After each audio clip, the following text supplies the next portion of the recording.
le conducteur de la voiture, impliqué dans le terrible accident provoqué par Pierre Palmade, et son fils de 6 ans sont toujours hospitalisés.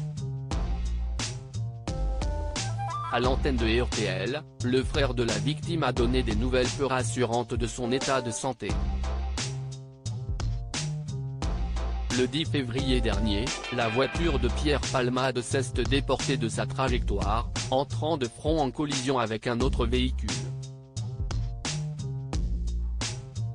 3 personnes d'une même famille ont été blessées grièvement dans cet accident, le conducteur, son fils de 6 ans, et une femme, qui a perdu le bébé qu'elle portait. Depuis, on a appris que l'humoriste roulait sous l'emprise de la cocaïne. Il a été mis en examen pour homicide involontaire et blessure involontaire et placé sous assignation à résidence au sein du service d'addictologie d'un hôpital, la semaine dernière. Demain, la Cour d'appel de Paris va étudier la possibilité qu'il soit placé en détention provisoire. Une décision très attendue par les familles des victimes. Le conducteur de la voiture est cassé de partout. Le conducteur de la voiture et son petit garçon sont toujours hospitalisés et dans un état grave. Ils garderont tous les deux des séquelles physiques irréversibles de l'accident. La passagère du véhicule, qui a perdu son bébé, a, elle, pu sortir.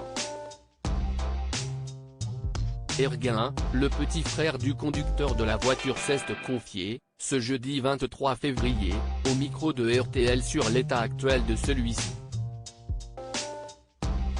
Toujours placé dans le coma, l'homme a déjà subi cette opération des bras, des jambes et du bassin. Il ne bouge plus. Il est cassé de partout. Je ne le reconnais même plus sous ses pansements, a-t-il confié.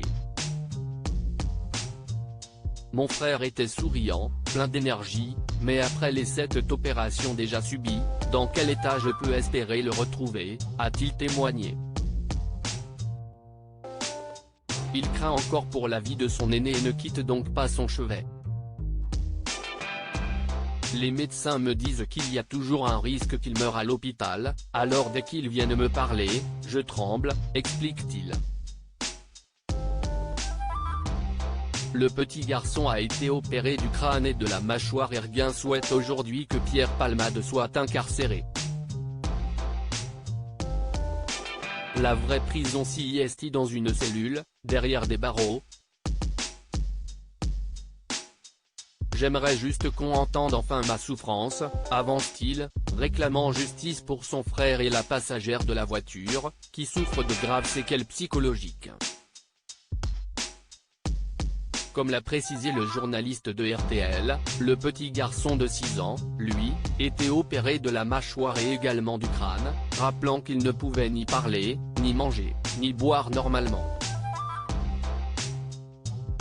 À lire aussi accident de Pierre Palmade, l'état de santé du petit garçon de 6 ans et de son père dévoilé par la famille.